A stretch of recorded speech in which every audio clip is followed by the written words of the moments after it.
সূরাতু আল আসর, সূরার সাইজটা খুব ছোট, কিন্তু এই সূরার ভেতরে মানুষের হেদায়েতের জন্য দিক নির্দেশনা তুলে দেওয়া হয়েছে।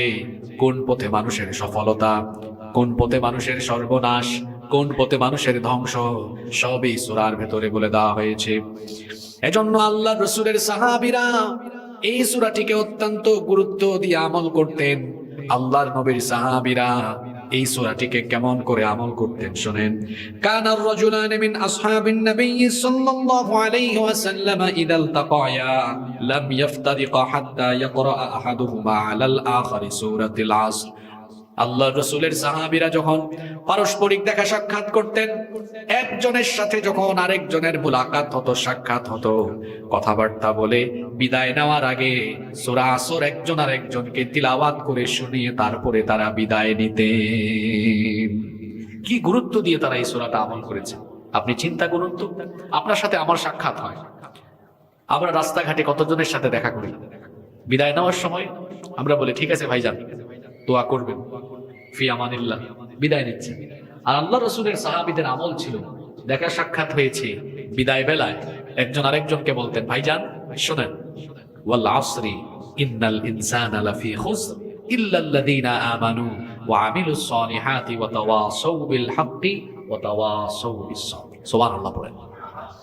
চিন্তা করেছেন রাসূলের সাহাবীরা সূরাটিকে কিভাবে আমল করেছেন আর আমরা কিভাবে আমল করি? আমাদের মসজিদে তো ইমাম সাহেব এই সূরা তিলাওয়াত করলে এই সূরার অর্থ আমরা বুঝি না, তাৎপর্য শিক্ষা বোঝা তো দূরের কথা, এই সূরার অনুবাদও আমরা বুঝি না। অথচ ছোট্ট এই সূরাটির ভেতরে হেদায়েতের জন্য যা দরকার সব আল্লাহ এই সূরার ভেতরে দিয়েছেন। সুবহানাল্লাহ পড়েন। আর আপনারা কক্সবাজারের মাইক ব্যবসায়ী ভাইরা আপনারা ঠিক হয়ে যান, আপনাদেরকে কিন্তু আগামী বছর ধরা হবে। গত 3 দিন আগেও কিন্তু আমি আমাদের ভাই এই সাতকা নিয়ে বলে গেছে, আমিও কিন্তু গত মাসে অনেক জায়গায় বলে গেছি। ফেনীতে যাবেন, এদিকে তাকান, ফেনীতে যাবেন, নোয়াখালীতে যাবেন, গিয়ে ওখানে যারা মাইকের ব্যবসা করে এদের সাথে বসবেন যে ভাই আপনাদের এত পাওয়ার কেমনে মাইকে, আর এত স্মুথ এত সুন্দর সাউন্ড কেমনে, ওদের থেকে প্রশিক্ষণ নেবেন। প্রশিক্ষণ নিয়ে এরপরে এখানে এসে ব্যবসায় নামেন। এই অঞ্চলের মানুষগুলো খুব ভালো, এই কর্ণফুলী থেকে নিয়ে টেকনাফ পর্যন্ত এই দক্ষিণ চট্টগ্রামের মানুষগুলোর হৃদয় বড় নরম, দিদির চেতনা তারা লালন করে। মাইক তারা বুঝে না বলে আপনারা যা মন চায় সেটা তাই করেন। আর আমরা যারা আসি কষ্ট করে আমাদের গলাটলা একদম নষ্ট করার মতো ইয়ে করে ফেলে ব্যবস্থা। এই এদিকে তাকান, ঠিক হয়ে যান, নইলে আগামী বছর থেকে এই অঞ্চলের মাইক ব্যবসায়ীদের বিরুদ্ধে সকল বক্তারা কিন্তু কথা বলবে।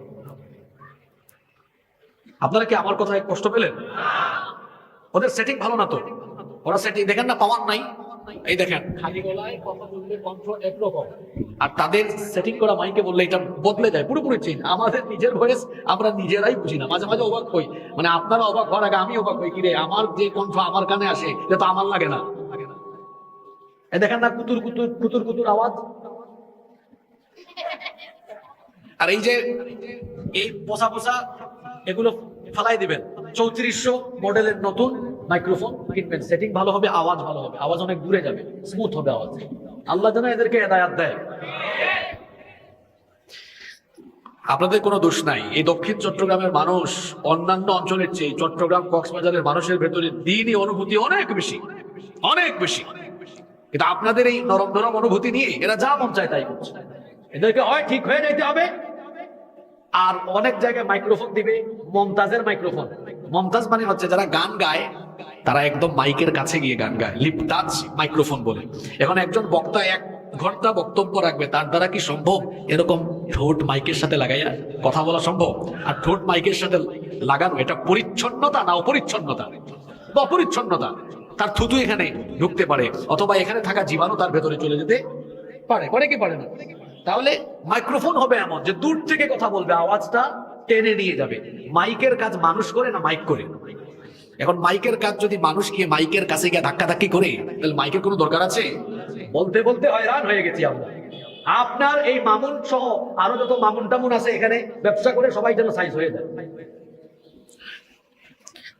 আপনারা আমার কথায় কষ্ট পাবেন না, কথাগুলো তো আপনাদের উদ্দেশ্যে বলি নাই। এখানে 2-1 জন ছাড়া এই অঞ্চলের প্রায় 99 জন মাইক ব্যবসায়ীদের এই সমস্যা আছে। আমরা কোন সূরা নিয়ে কথা বলছি? সূরা আসর। দেখেন আমি একটু এদিকে হয়ে গেলে আওয়াজ তখন ছোট হয়, একটু ওদিকে গেলে আওয়াজ ছোট হয়, অথচ মাইক হবে এমন বক্তা এদিকে যাক আর এদিকে যাক, আওয়াজ তার ঠিকই থাকতে হবে। ঠিক আছে কিনা? সূরা আল আসর। আমরা বলছিলাম সাহাবীরা এই সূরাটিকে কি করে আমল করতেন। সাহাবায়ে কেরাম রিদওয়ানুল্লাহি তাআলা আলাইহিম আজমাইন, তাদের একজনের সাথে আরেকজনের সাক্ষাৎ হলে এই সূরাটি তেলাওয়াত না করে তারা বিদায় নিতেন না। সাহাবীরা বিদায় নেওয়ার সময় একজন আরেকজনকে কোন সূরা শোনাতেন? ও বাজি মুখে দিয়ে হতা বাইন নইব, কোন সূরা? সূরা আসর। তাহলে সাহাবীরা এই সূরার মর্ম বুঝেছেন, এজন্য এই সূরা না শোনায়া বিদায় নিতেন না। এই সূরার ভিতরে আমাদের হেদায়েত আছে না নাই? চলেন এই সূরাটা আমরা শুরু করি। রব্বুল আলামিন প্রথমেই বলছেন, পড়েন আপনারা আমার সঙ্গে, ওয়াল আসরি ইন্নাল ইনসানা লাফি খুসর। ওয়াল আসর, আসরের কসম। আল্লাহ শুরুতে কসম করেছেন। আপনারা কসম বুঝেন তো? মাঝে মাঝে আপনারাও কসম করেন, তাই না? মানুষ কসম করে, আল্লাহও কসম করেন, তবে মানুষের কসম আর আল্লাহর কসম ধরনটা একরকম নয়। আমরা কসম করি যখন কোনো কথা গুরুত্বের সাথে মানুষকে, এটা কেন আবার তারে বলবেন প্রশিক্ষণ নিয়ে মাইকের ব্যবসা করে ব্যবসা করতে, এগুলো রাখেন। সারা বাংলাদেশে আলোচনা করি, এই দুইটা মাইক হলে দূর থেকে কালকে রাতে ফেরিতে ছিল নূর মাইকের কাছে গিয়ে প্রশিক্ষণ, নূর মাইক দেখবেন তার সাউন্ড কোয়ালিটি কেমন, শিখে আইসা ব্যবসা করেন, ব্যবসাটা হালাল হবে। ওয়াল আসর, আসরের কসম। আল্লাহ কসম করেছেন, আমরাও কসম করি, তবে আমাদের কসমের ক্ষেত্রে অনেক সময় আমরা শিরক করি। অনেকে আছে বাবার কসম, মায়ের কসম, দাদার কসম, বিদ্যার কসম, কোরআনের কসম, এরকম বিভিন্ন ব্যক্তি বা বস্তুর নামে কসম খায় কি খায় না? কসম করে। খবরদার, মানুষ আল্লাহ ছাড়া আর কারো নামে কসম করতে পারে না। কারণ আল্লাহর হাবিব বলেছেন, মান হালাফা বিগাইরিল্লাহি ফাকাদ আশরাকা, যে ব্যক্তি আল্লাহ ছাড়া অন্য কারো নামে শপথ করলো সে আল্লাহর সাথে শিরক করলো। আর শিরক হলো সবচেয়ে বড় কবিরা গুনাহ, আকবারুল কাবাইর।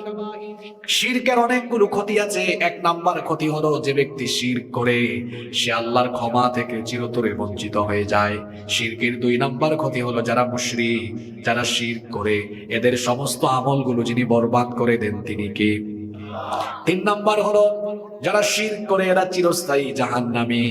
চার নাম্বার হলো, যারা শিরক করে এদের জন্য কোনো মানুষের দোয়া, কোনো মুমিন ব্যক্তির দোয়াও কবুল করা হবে না। যেমন নবীজির চাচা আবু তালেব মারা যাওয়ার পরে নবীজি যখন তার জন্য মন খারাপ করলেন, আল্লাহ তাআলা আয়াত নাজিল করে জানিয়ে দিলেন, আপনার নিকটাত্মীয় কোনো ব্যক্তি যদি হয়, ঈমান যদি না থাকে, তার জন্য ইস্তেগফার করার কোনো অনুমতি আপনার নাই। শিরক এত বড় গুনাহ। সুতরাং আল্লাহ ছাড়া অন্য কারো নামে কসম করে মুশরিকের খাতায় নাম লেখানো যাবে। আল্লাহ সময়ের কসম করেছেন। আল্লাহ সময়ের কসম কেন করেছেন? আল্লাহ তাআলা কোরআনে বহু জায়গায় কসম করেছেন। কোথাও দিনের কসম, রাতের কসম, ওয়াল্লাইলি ইযা ইয়াগশা ওয়ান নাহারি ইযা তাজাল্লা, কোথাও দুহার কসম, তিনের কসম, জাইতুনের কসম। কোরআনের অসংখ্য জায়গায় আল্লাহ কসম করেছেন। এই যে আল্লাহ তাআলা কসম করেন, তিনি কেন কসম করেন? আল্লাহ তাআলা এজন্য কসম করেন, তিনি যে বিষয়টি বুঝাতে চান, যে বিষয়টি তুলে ধরেন, যে বিষয় সম্পর্কে বলতে চান, ওই বিষয়টার সাথে যেটা সংশ্লিষ্ট সেই বিষয়টির কসম আল্লাহ করেন। এই সূরাতে আল্লাহ তাআলা মানুষের সফলতা কোন পথে আর মানুষের ব্যর্থতা কোন পথে সেটা আল্লাহ তুলে ধরেছেন। তাহলে এই সূরার আলোচ্য বিষয় মানুষ। গোটা কোরআনের আলোচ্য বিষয় হলো মানুষ। মানুষের হেদায়েতের জন্য তো কোরআন এসেছে, কিন্তু এই সূরার মূল টপিকটাই হলো কোন পথে মানুষের সফলতা, কোন পথে মানুষের ব্যর্থতা। এখন যেহেতু মানুষের ব্যাপারে এখানে কথা বলা হচ্ছে, মানুষের সাথে সম্পর্ক হচ্ছে সময়ের। কারণ এই সময় আছে বলেই তো আমরা আছি। যেদিন সময় ফুরিয়ে যাবে আমি থাকবো না, আপনারাও থাকবেন না। সময় আছে, হায়াত আছে বলে আমরা আছি। যেদিন সময় থাকবে না, হায়াত থাকবে না, আমরাও আর থাকবো না। যেহেতু মানুষের সাথে সময়ের সম্পর্ক, আর এই সময়কে কাজে লাগালেই মানুষ সফল হবে, আর সময়কে কাজে না লাগালে মানুষ ব্যর্থ হবে। এজন্য মানুষের সাথে যে বিষয়টি এখানে সম্বন্ধযুক্ত, সম্পর্কিত, আল্লাহ সেই বিষয়টির কসম করে বললেন, ওয়াল আসরি ইন্নাল ইনসানা লাফি খুসর। আসরের কসম। এখানে আসর এই শব্দটির ব্যাখ্যায় মুফাসসিরিনে কেরাম বিভিন্ন ধরনের অর্থ দিয়েছেন। কোন কোন মুফাসসির বলেছেন আসর মানে হলো সময়। এই সময় কোন সময়? কারণ সময় তো অতীত হয়, বর্তমানও আছে, ভবিষ্যতও আছে। আর বর্তমান সময়গুলো বর্তমান থাকে না, কারণ প্রতি মুহূর্তে বর্তমান অতীত হয়, ভবিষ্যৎ এসে বর্তমান হয়। আর বর্তমানটা বেশিক্ষণ থাকে না, বর্তমান খুব তাড়াতাড়ি কি হয়, অতীত হয়ে যায়। যে কোনো সময় হতে পারে, অতীতের সময়ের কসম এখানে হতে পারে। কারণ সময়কে কাজে না লাগিয়ে যারা ব্যর্থ হয়েছে, জাহান্নামী হয়েছে, অতীতের সময়ের সাক্ষী। অতীত সেই সময় ধারণ করে আছে, অতীতের সময়গুলোতে সেই সকল লোকদের ব্যর্থতার কথা আছে। আবার কোন কোন মুফাসসির বলেছেন আসর মানে আসরের নামাজের ওয়াক্ত হতে পারে, কারণ আসরের এই সময়টা হলো বড় শর্ট টাইম, বড় সংক্ষিপ্ত সময়। আসরের নামাজ আজান দেওয়ার পরে দেখবেন খুব তাড়াতাড়ি মাগরিব হয়ে যায়। কোন কোন মুফাসসির বলেছেন আসর দ্বারা আসরের এই সংক্ষিপ্ত সময়টা উদ্দেশ্য। আসরের সময়টা যেভাবে তাড়াতাড়ি চলে যায়, আমার আপনার জীবনও তাড়াতাড়ি ফুরিয়ে যাচ্ছে, চলে যাচ্ছে, আর আমরা কবরের দিকে চলে যাচ্ছি। আসরের সময় ফুরিয়ে গিয়ে যেমন মাগরিবের সূর্য ডোবার সময়টা তাড়াতাড়ি চলে আসে, আমার আপনার জীবনটাও আসরের সময়ের মতো খুব তাড়াতাড়ি ফুরিয়ে গিয়ে আমাদের জীবন অস্তমিত হয়ে যাওয়ার সময় চলে আসতেছে, দ্রুত গতিতে সময় চলে যাচ্ছে। সেই সময়গুলোকে বান্দা যেন গুরুত্ব দেয়, কাজে লাগায়, ওই সময় কাজে লাগিয়ে বান্দা যেন সফলতার দিকে হাঁটে। এজন্য আল্লাহ আসরের কসম, সময়ের কসম করে বললেন ওয়াল আসরি ইন্নাল ইনসানা লাফি খুসর। আসরের কসম, সময় এটি হচ্ছে মানুষের জীবনের সবচেয়ে বড় মূলধন। আরবিতে একটি প্রবাদ আছে, আল ওয়াক্তু কাসাইফ ইল্লাম তাকতাহু ফাইন্নাহু কাতাআক। সময় হলো ধারালো তরবারির মতো। এই সময়কে আপনি ক্ষতবিক্ষত করতে পারবেন না, কিন্তু সময়ের যদি আপনি অপব্যবহার করেন তাহলে আপনার জীবন ক্ষতবিক্ষত হয়ে যাবে, আপনি ব্যর্থ হয়ে যাবেন। সময় থাকতে সময়কে কাজে লাগাতে হয়। আর এই সময় খুব দ্রুত যাচ্ছে। এই যে আমি এখানে যখন বসে সালাম দিলাম, অনেক সময় হয়ে গেল, এখনো সময় চলে যাচ্ছে। সময় কারোর জন্য থেমে থাকে না। আমরা সময়ের জন্য অপেক্ষা করি, কিন্তু সময় তো কারোর জন্য অপেক্ষা করে না। আজকে আপনাদের এলাকায় মাহফিল হবে, গোটা এলাকার মানুষ গত কয়েকদিন ধরে আজকের এই সময়টার জন্য অপেক্ষমান ছিলেন। আমরা দীর্ঘদিন ধরে অপেক্ষায় আছি আজকের মাহফিলের, কিন্তু সময় কি আমাদের অপেক্ষায় আছে? না, আমরা সময়ের অপেক্ষা করি, সময় কারো অপেক্ষা করে না। সময় দ্রুত চলে যায়, দ্রুত ফুরিয়ে যায়। সময় হলো বরফের চাকার মতো, বরফ যেমন প্রতি মুহূর্তে গলে গলে ক্ষয় হয়ে যায়, ঠিক তেমনি আমার আপনার জীবনে সবচাইতে গুরুত্বপূর্ণ মূলধন এই সময় বরফের মতো গলে গলে ক্ষয় হয়ে যাচ্ছে। আমাদের জীবনের সময়গুলো ফুরিয়ে যাচ্ছে। একজন পরীক্ষার্থী পরীক্ষার হলে প্রবেশ করলে, একজন পরীক্ষার্থী পরীক্ষার হলে প্রবেশ করার পরে সে যদি তার সময়গুলোকে ভালো করে কাজে না লাগায়, সময় যদি নষ্ট করে তার সামনের বেঞ্চে বা পিছনের বেঞ্চে বা ডানে বামে বসা ছাত্রকে বারবার বলে, দেখো আমাকে প্রশ্নের উত্তরটা বলে দাও, এটা কি ওইটা কি, সে যদি সময়টাকে নষ্ট করে, হলের মধ্যে যিনি পরিদর্শক থাকেন তিনি যেমন ওই ছাত্রকে বলবেন, বাবারে পরীক্ষার সময় তো 3 ঘন্টা, সময় ফুরিয়ে যাচ্ছে, চলে যাচ্ছে, তুমি কেন সময় নষ্ট করো, সময় কাজে লাগাও। পরিদর্শক যেমন ছাত্রকে সময়ের গুরুত্ব বোঝানোর জন্য এরকম আদর করে কথাটা বলেন, আল্লাহ তাআলা এই দুনিয়ার পরীক্ষা গৃহতে আমি আপনি আছি। দুনিয়ার জীবন আমাদের দ্রুত গতিতে চলে যাচ্ছে, ফুরিয়ে যাচ্ছে। আমি আপনি যেন আজে বাজে কাজ করে দুনিয়ার জীবনের সময়গুলো নষ্ট না করি। আল্লাহ তাআলাও সময়ের কসম করে আমাদেরকে দয়া করে মহব্বত করে বুঝায় দিলেন, বান্দা শোনো, ওয়াল আসরি ইন্নাল ইনসানা লাফি খুসর। সময়ের কসম, নিশ্চয়ই মানুষ ক্ষতিতে নিমজ্জিত। এই সময় চলে যাচ্ছে, এটাকে কাজে লাগাও, এটা খুব গুরুত্বপূর্ণ মূলধন। আমাদের সময় যাচ্ছে কিভাবে এখন? যুবকদের সময় তো এখন বেশিরভাগ সময় মোবাইল আর ইন্টারনেটে যায়, তামাশায় যায়। আমাদের সময়গুলো কাটে কিভাবে? আমাদের সময়গুলো কাটে তামাশায়, আড্ডায়, রং তামাশায়। ভালো কাজে তো সময় লাগছে না। কিয়ামতের দিন জাহান্নামীরা সর্বপ্রথম সময় নিয়ে আফসোস করবে। কি নিয়ে আফসোস করবে? আল্লাহ তাআলা কোরআনে কারিমে বলেছেন, জাহান্নামীরা সময়ের ব্যাপারে আফসোস করে বলবে, ইয়াকুলু ইয়া লাইতানি কদ্দামতু লি হায়াতি। আফসোস, আমি আমার জীবনের ফেলে আসা সময়গুলো যদি আবার ফিরে পেতাম। এই আওয়াজ হয় কেন?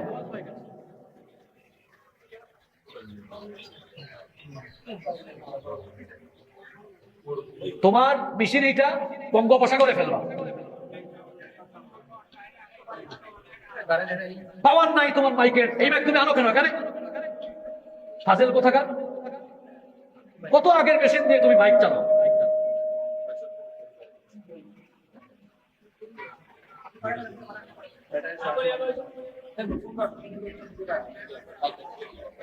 আপনারা যারা মাহফিলের আয়োজন করবেন, হয় টাকা খরচ করে ভালো মাইক আনবেন, নইলে মাইক ছাড়া 15-20 জন 20-30 জন মানুষ মিলে খালি গলায়, স্থানীয় উলামায়ে কেরাম বা আমাদের কোনো অসুবিধা নাই, খালি গলায় কথা বললে ভালো। এভাবে সাউন্ডে প্রবলেম হলে বুকে ব্যথা হয়, শ্বাস নিতে কষ্ট হয়। এই যে মাত্র 10-15 মিনিট হয়েছে, গলা শুকায় যাচ্ছে, অবস্থা এমন হচ্ছে।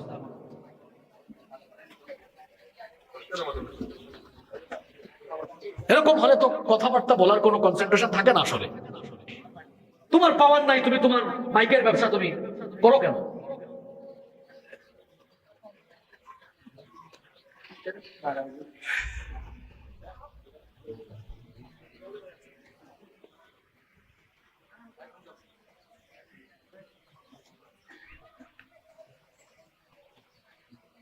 একটু জিকির করেন, লা ইলাহা ইল্লাল্লাহ, লা ইলাহা ইল্লাল্লাহ, লা ইলাহা ইল্লাল্লাহ।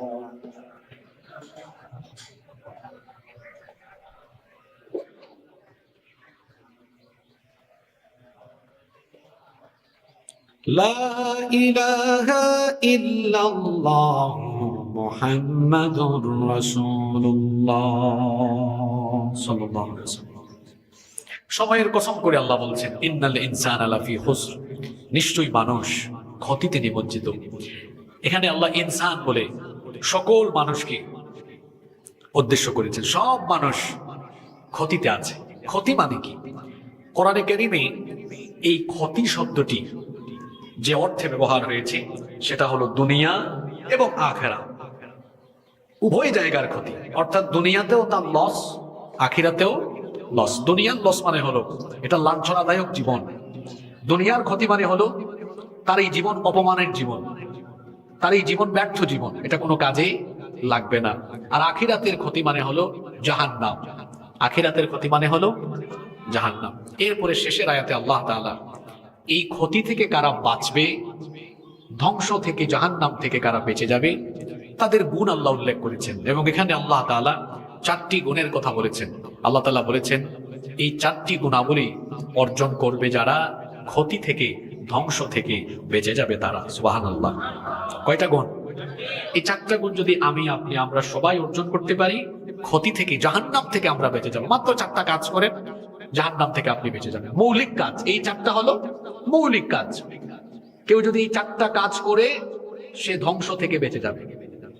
1 নম্বরে আল্লাহ বলছেন, ইল্লাল্লাযীনা আমানু, যারা ঈমান এনেছে তারা ব্যতীত বাকিরা ক্ষতিতে নিমজ্জিত। তাহলে 1 নম্বরে ক্ষতি থেকে বাঁচবে তারা, ঈমান এনেছে যারা। এখন আপনারা বলবেন, হুজুর 1 নম্বর পয়েন্ট আমাদের কমন পড়ছে, আমরা তো সবাই ঈমান এনে ফেলেছি, আমাদের কমন পড়ে গেছে এটা। ঈমান এত সহজ বিষয় নয়। 3টি জিনিসের নাম হলো ঈমান। কথা বুঝে থাকলে সবাই বলেন তো, কয়টা জিনিসের নাম ঈমান? 1 নাম্বার আল ইকরার বিল লিসান, জিহবা দিয়ে, মুখ দিয়ে ঈমানের ঘোষণা দেওয়া, স্বীকৃতি দেওয়া ঈমানের। 2 নাম্বার হলো তাসদীক বিল জিনান, অন্তর দিয়ে সেটা দৃঢ়ভাবে বিশ্বাস করা। 3 নাম্বার হলো ওয়া আমালু বিল আরকান, ঈমানের রুকনগুলো আমল করে, বাস্তবায়ন করে ঈমানের দাবির প্রতিফলন ঘটানো। এই 3টা জিনিসের নাম হলো ঈমান। এটা মুখ দিয়ে দাবি করলেন আর আপনি ঈমানদার হয়ে গেলেন, বিষয়টা এমন নয়। আমি মুখ দিয়ে যেটা ঘোষণা দিলাম, অন্তর দিয়েও সেটা দৃঢ়ভাবে বিশ্বাস করলাম, এরপরে আমল দিয়ে সেটা আমি প্রমাণ করে দেখালাম, মানে আপনি ইমানদার, আজান হলে তো মসজিদ খালি থাকে। আপনি ইমানদার, আপনি সুদ খাওয়া ছাড়তে পারেন না, আপনি ঘুষ ছাড়তে পারেন না, আপনি জিনা ছাড়তে পারেন না, আপনি আলগা পয়সা খাওয়া মানে দুর্নীতি করা, লুটপাট করা ছাড়তে পারেন না, চাঁদাবাজি ছাড়তে পারেন না। আপনি ইমানদার, কিন্তু কোরআনের আন্দোলনের সাথে থাকতে পারেন না। মুখ দিয়ে ইমানের ঘোষণা দিয়ে বাস্তব জীবনে ইমান বিরোধী কাজ করে আল্লাহ আর রাসূলের আনুগত্যের বাহিরে জীবন যাপন করে যারা নিজেকে ইমানদার পরিচয় দেয়, এরা আদৌ ইমানদার নয়। এরা হচ্ছে ইমানদার ঘোষণাকারী, ইমানদার পরিচয় দানকারী, টাটকা টাটকা খাঁটি মুনাফিক। মুনাফিক হলো বলে একটা, করে তো আমি তো ইমান এনেছি আল্লাহর উপরে। ইমান মানে হলো আল্লাহর হুকুমগুলো আমি মেনে নেওয়ার জন্য সারেন্ডার করলাম। ওই আল্লাহর হুকুম তো একটাও আমি আমার জীবনে মানি, তো আল্লাহর হুকুম আমি না মেনে আমি যদি বলি আমি আল্লাহর উপর ইমান এনেছি, আমি আমার জীবনে চলার ক্ষেত্রে আদর্শ হিসেবে যদি মুহাম্মদুর রাসূলুল্লাহ সাল্লাল্লাহু আলাইহি ওয়াসাল্লামকে গ্রহণ করতে না পারি, নবীজিকে যদি মেনে চলতে না পারি, তাহলে এটা আল্লাহর সাথেও যেমন নাফরমানি হয়, রাসূলের সাথেও নাফরমানি হয়, এবং এটা ইমানের দাবি পূরণ করে না। ইমানদার হতে হলে আল্লাহ এবং রাসূলের আনুগত্য মোতাবেক আপনার জীবন পরিচালনা করতে হবে। আপনার দিবানিশি 24 ঘন্টা, আপনার জীবনের প্রতিটা মুহূর্ত আল্লাহ এবং তার রাসূলের দেখানো পথে পরিচালিত যদি হয়, এটার নাম হবে ইমানের পথে জীবন যাপন। এটা হবে ইমানের জিন্দেগি। আর ইমানের ঘোষণা দেওয়ার পরে যদি ইমানের বিপরীত জীবন যাপন শুরু হয়ে যায়, তাহলে এটা ইমানি জিন্দেগি নয়, এটা হলো মুনাফিকি জিন্দেগি। আল্লাহ যেন আমাদেরকে এই কথাগুলো, যেগুলো সংক্ষেপে বলছি, বুঝার তৌফিক দেন। তাহলে 1 নাম্বার, ক্ষতি থেকে বাঁচবে তারা ইমানদার যারা, খাঁটি ইমানদার, মুনাফিক না, খাঁটি ইমানদার। 2 নাম্বার হলো ওয়ামিলুস সালিহাত, নেক আমল করবে যারা। কি আমল? নেক আমল, সমস্ত ভালো কাজ। ঈমান আনার পরে এই ভালো কাজগুলোর মূল্যায়ন আছে। ঈমান না থাকলে ভালো কাজের কোনো দাম নাই। মনে করেন একজন মানুষ ঈমান আনে নাই, বেঈমান, সে দুনিয়ার সমস্ত ভালো কাজ যদি করে, এই ভালো কাজের কোনো পুরস্কার কি আল্লাহর কাছ থেকে পাবে? পাবে না। দুনিয়ার মানুষের কাছ থেকে পুরস্কারও পেতে পারে, অথবা দুনিয়ার মানুষের কাছ থেকে বাহবা, খ্যাতি, যশ পেতে পারে। মানুষ তাকে প্রশংসা করবে, মানুষ তার খ্যাতি চতুর্দিকে ছড়িয়ে দিবে। আল্লাহর কাছ থেকে ওই ব্যক্তি কোনো জাযা পাবে না, পুরস্কারও পাবে না। আল্লাহর কাছ থেকে আমলের পুরস্কার পাওয়ার প্রধান শর্ত হলো ঈমান। প্রধান শর্ত কি? ঈমান ছাড়া নেক আমলের কোনো মূল্য নাই। এজন্য এই কোরআন পড়লে আপনারা দেখবেন, কোরআনে কারীমে যত জায়গায় আমলে সালেহাতের কথা বলা হয়েছে, তত জায়গায় আমলে সালেহাতের আগে ঈমানের কথা বলা হয়েছে। যেমন সূরা কাহফ পড়বেন, ইন্নাল্লাযীনা আমানু ওয়া আমিলুস সালিহাতি কানাত লাহুম জান্নাতুল ফিরদাউসি নুজুলা খালিদিনা ফিহা লা ইয়াবগুনা আনহা হিওয়ালা। নিশ্চয়ই ঈমান এনে সৎ কাজ, নেক কাজ করে যারা, জান্নাতুল ফিরদাউসের অধিবাসী হয়ে যাবে তারা। সুবহানাল্লাহ। এভাবে কোরআনের অন্য আয়াতে যাবেন, আপনি দেখবেন সকল জায়গায় নেক আমলের আগে ঈমানের কথা বলা হয়েছে। যত জায়গায় যাবেন আপনি সূরাতু আল বাইয়িনা যদি পড়েন, সেখানে আল্লাহ বলেছেন ইন্নাল্লাযীনা আমানু ওয়া আমিলুস সালিহাতি উলাইকা হুম খায়রুল বারিয়া। নিশ্চয়ই যারা ঈমান এনে সৎ কাজ করে, এরা হলো সবচেয়ে উৎকৃষ্ট। সুবহানাল্লাহ। পড়েন। আমল ছাড়া ঈমানেরও দাম নাই, ঈমান ছাড়া আমলেরও কোনো দাম। ঈমান নাই, আমলটা যত ভালো হোক, এই আমলের কোনো দাম নাই। আবার কোন ব্যক্তি বলবে আমি ঈমান এনেছি কিন্তু আমল করতে পারি না, তা আপনার এই ঈমানটাও হলো এমন, একটা গাছ জন্ম নিয়েছে কিন্তু এই গাছের ডালপালা সব শুকায় গেছে, মরে গেছে। আপনার অবস্থাটাও হলো তাই। ঈমানের ঘোষণা দেওয়ার পরে কোনো আমল নাই, নেকির কাজ নাই, আপনার ঈমানও একদম শুকায় টুকায় শেষ হয়ে যাচ্ছে। ঈমান এটা নিস্তেজ, নিষ্প্রাণ হয়ে যাচ্ছে। এই ঈমান কোনো কাজে লাগবে না। আবার আমল আছে, ঈমান নাই, এই আমলেরও কোনো দাম থাকবে না। দুটার কম্বিনেশন থাকতে হবে। ঈমানের দাবি হলো আমলের মাধ্যমে এই ঈমানের প্রতিফলন ঘটানো। এজন্য ক্ষতি থেকে, ধ্বংস থেকে, জাহান্নাম থেকে বাঁচবে তারা ঈমান এনে আমলে সালেহ করবে যারা। এই যে দেখুন, একটা উদাহরণ দিই। এখানে যতগুলো মানুষ এসেছেন, যদি কেউ আসরের নামাজ আদায় করে না আসেন, তো সে ঈমানের দাবিদার, কিন্তু সে আসলে প্রকৃত অর্থে ঈমানের বাস্তবায়নকারী নয়। একটা দাবিদার, আরেকটা কি? আরেকটা হলো বাস্তবায়নকারী। একটা হলো দাবিদার, আরেকটা হলো বাস্তবায়নকারী দাবি করা যায়। এই দাবিটা দুনিয়াতেই থাকবে, আইডি কার্ডে লেখা আছে, পাসপোর্টে লেখা আছে, এই দাবির জায়গায় থাকবে। আল্লাহর খাতায় ইমানদার হিসাবে আপনার নাম উঠবে না। তাহলে আমলের মাধ্যমে ইমানদার আসল ইমানদারে পরিণত হয়। আল্লাহ যেন আমাদেরকে এরকম আমলওয়ালা ইমানদার বানিয়ে দেন, আমরা পড়ি আমিন। কয়টা গুণের কথা বললাম? দুইটা। এরপরে 3 নম্বরে আল্লাহ বলছেন ওয়াতাওয়াসাউ বিল হক, পরস্পরকে হকের উপদেশ দেয় যারা। হক এটা ব্যাপক অর্থবোধক একটি শব্দ।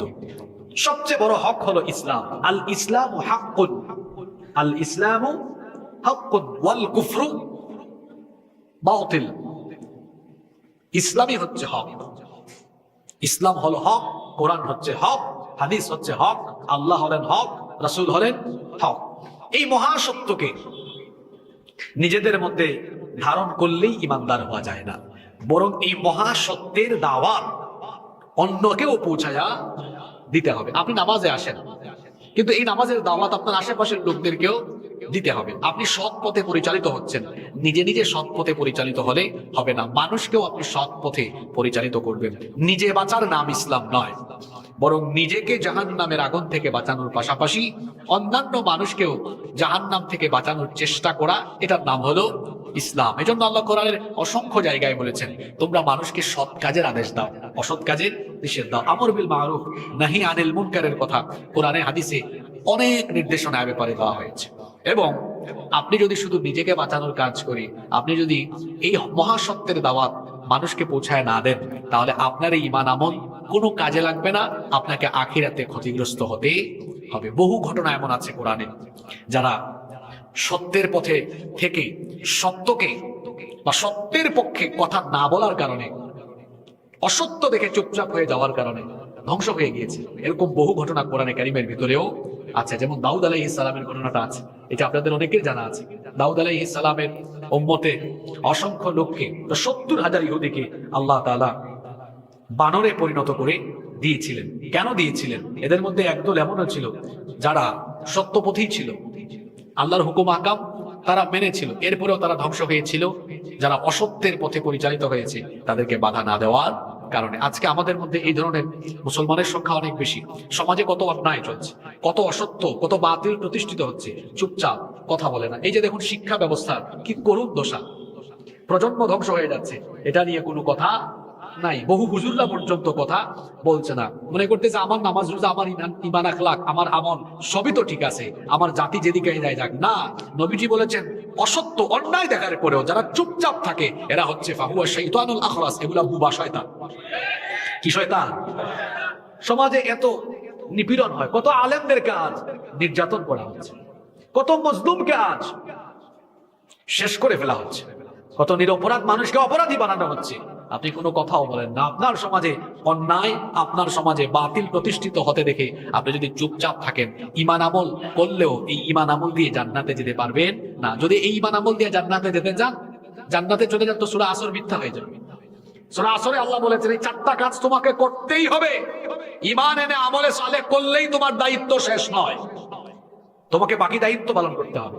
বাকি দায়িত্ব হলো এই মহাসত্যের দাওয়াত, এই মহাসত্যের উপদেশ মানুষকে দিতে হবে, পরস্পর এই হকের দাওয়াত পৌঁছানোর কাজ করতে হবে। এরপরে 4 নম্বরে আল্লাহ বলছেন ওয়াতাওয়াসাউ বিস-সবর, ক্ষতি থেকে, ধ্বংস থেকে বাঁচবে তারা, পরস্পরকে সবরের উপদেশ দিবে যারা। এর আগের পয়েন্ট ছিল কি?